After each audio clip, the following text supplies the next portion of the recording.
Mr Speaker. Jenny Salesa. Thank you for the opportunity, Mr Speaker, to speak on the Social Housing Reform Transaction Mandate Bill. Labor opposes this bill. And one of the addresses from the other side earlier on, the statement was made that it doesn't matter if you own your own house. Mr Speaker, can I say that it matters a lot to people in South Auckland whether or not you own your own house? It matters because in terms of rental property, it matters a lot whether you can actually afford to pay the rent on a house. Mr Speaker, every day in our office we see people who come in and the main issue they come seeking our help with is housing. Many of these people, they work, but even though they actually work full-time and sometimes with an addition of a part-time job, they still cannot afford to pay the rent. So we have so many people in South Auckland who have 2 families, sometimes 3, sharing one house. Why? Because they cannot afford the rent. So many of these people that come, they don't even have a state house. They qualify for a state house, but they cannot yet get into a state house. Mr Speaker, this bill is an indictment on this national government and its attitude towards towards the duties that they have for the people of Aotearoa New Zealand. On the general principles alone proposed on this bill, Mr Speaker, it should not be allowed to stand.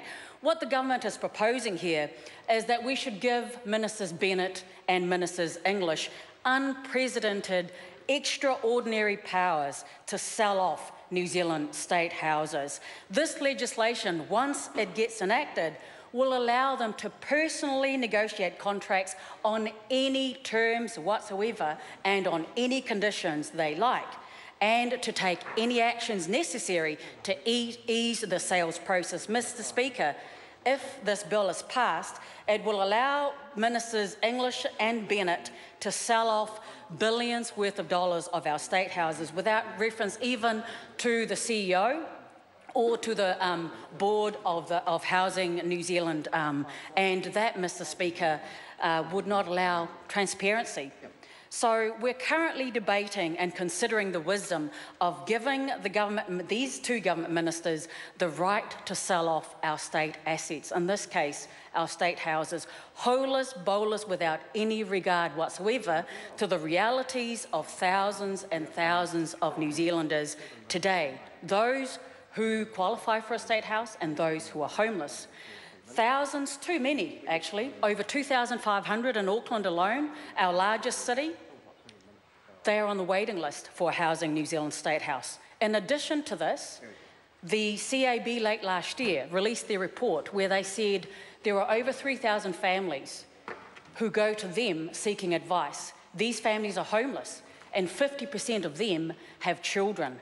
So we're talking about thousands and thousands of families with their kids who are currently homeless. Under this national government, the Kiwi dream is slipping away for so many people, with the housing market that has become the plaything of speculators and a housing market where there is so many people who are locked out of the dream of having their own home, of home ownership.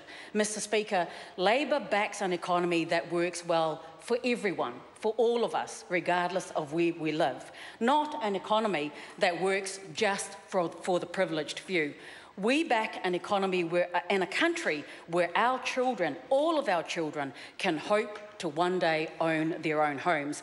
A country where homes are affordable either to buy or to rent, and a country where we don't have thousands who are homeless, and a government who can address the issue of homelessness instead of building more homes for people, and instead of fixing the state houses so that they are warm and dry and healthy. We today in the House are debating whether or not to give 2 ministers the power to sell off our state assets, collectively owned by all of us as taxpayers. Mr Speaker, what is really astonishing to me is the fact that this social housing reform bill would exempt Ministers Bennett and English from the normal legal requirements we would expect, putting them above the law and allowing them to sell billions of our assets on any terms they like, in a sale process ripe for backroom deals. The government wants the power to do secret deals, the power to flog off billions of dollars worth of land and housing to their cabinet mates, and they don't want to be bothered with pesky public servants or indeed with the rule of law. Mr. Speaker, this proposed bill will exempt Bennett and English from all relevant enactments, including the objectives and function of Housing New Zealand, which includes social responsibility, environmental responsibility, and good financial oversight.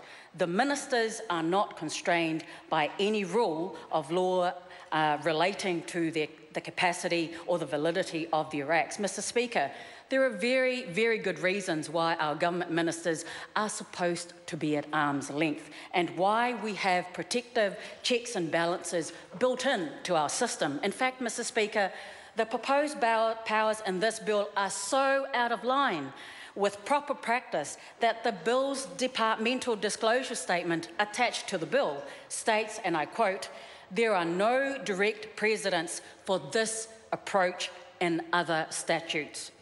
I quote that again, "There are no direct precedents for this approach in other statutes." Mr. Speaker, this is not the way our system of government works for very good reason. There are checks and balances throughout our system which, among other things, protect the people of this country from unfettered or unwise exercise of power by ministers. And Mr. Speaker, it also protects ministers from any perception of corruption.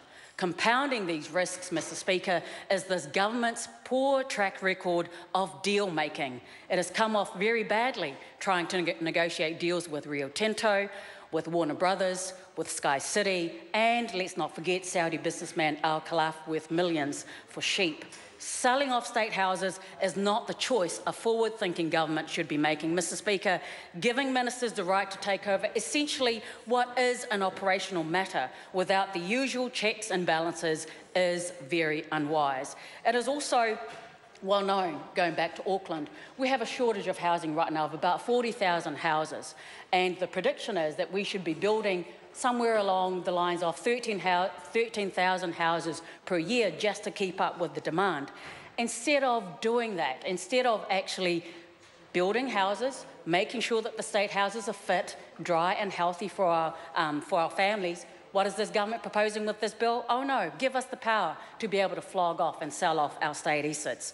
Mr. Speaker, 2/3 of my Otara constituents and 1/3 of our people in Otahuhu, they rely on state housing to provide a base for their family. They live in areas of highest levels of deprivation.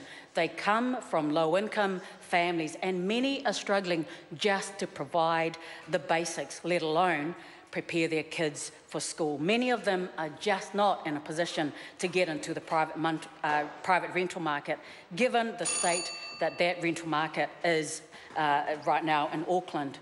My office, Mr. Speaker, just to give you an example, we as a society, we pay in very many different ways. Our office, over the last few weeks, have been dealing with one family in particular, a family who is homeless. They have a child, a baby in fact. This baby has been in and out of hospital many, many times. She has respiratory issues. And in one of those hospital stays, this baby stayed in hospital for nearly 2 months. Nearly 2 months. And the hospital basically was very, very hesitant to release this baby out into the community. Why?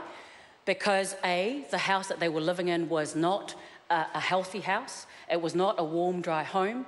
And B, because some people in that house, remember this is not their house, were smoking. And because this family was living in the lounge of this house, they didn't feel they were in a position to tell other family members not to smoke. Mr. Speaker, the reason why I made that point is when families are homeless, and this child is one example of so many people who are homeless in this country, we pay as taxpayers in various different ways. As a country, New Zealand is so much better than this. We are a country that should look after each other, that should take care of each other. Having a roof, a shelter over your head, Mr. Speaker, is a basic human right.